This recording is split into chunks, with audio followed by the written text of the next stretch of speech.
I'm Georgia Oakley, and I'm the director of Blue Jean.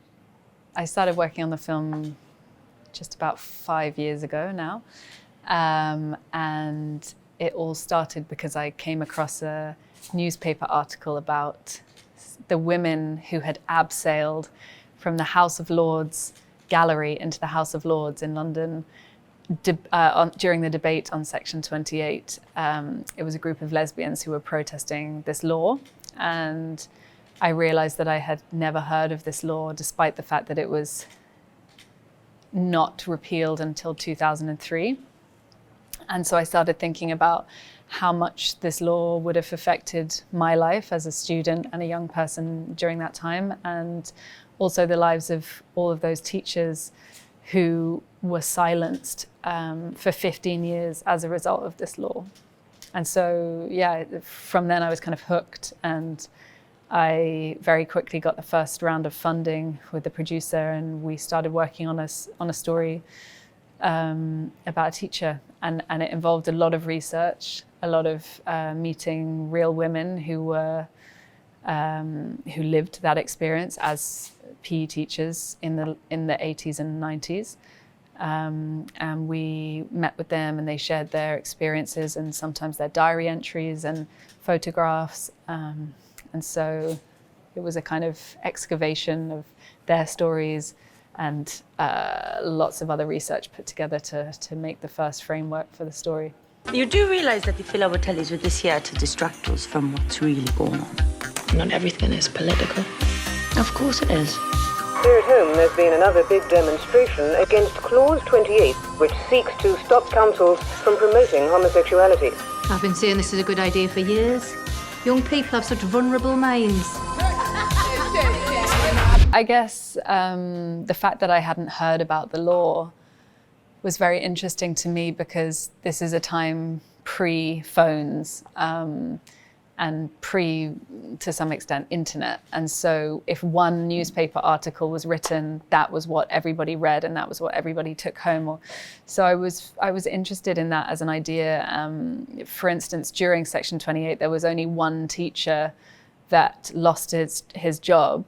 But it didn't really matter, because if that was front page of the news and you were a gay teacher and you saw that a teacher had been fired for losing his job, it didn't matter that there was only one teacher, and it didn't matter that he actually got given his job back 2 weeks later, because you saw that headline and that affects how you feel about yourself.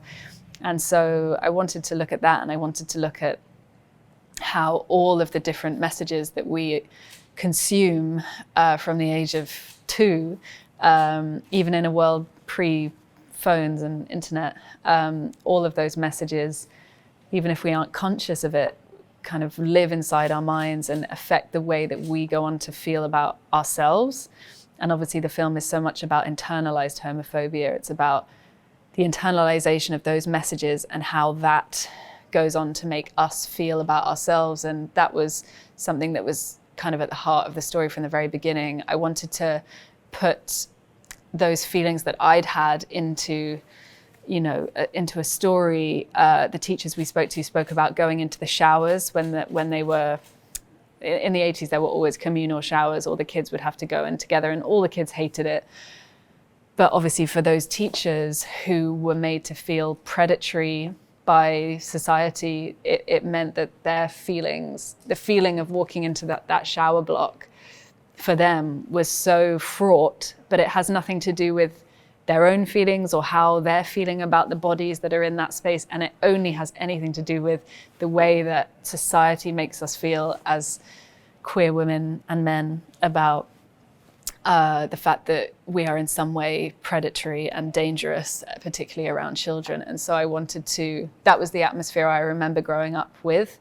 I remember people sort of saying, do whatever you want, but keep it behind closed doors. I remember my mum had some gay friends to stay, and they were told to sleep in separate bedrooms because, it might confuse me, the child. And that was common, that was the way that people behaved where I grew up. So I wanted to kind of put all of that into film. My girlfriend and I will watch anything if it's got a lesbian storyline. So yeah, it excites me that there are more and more films about lesbians, and particularly by lesbians, being made.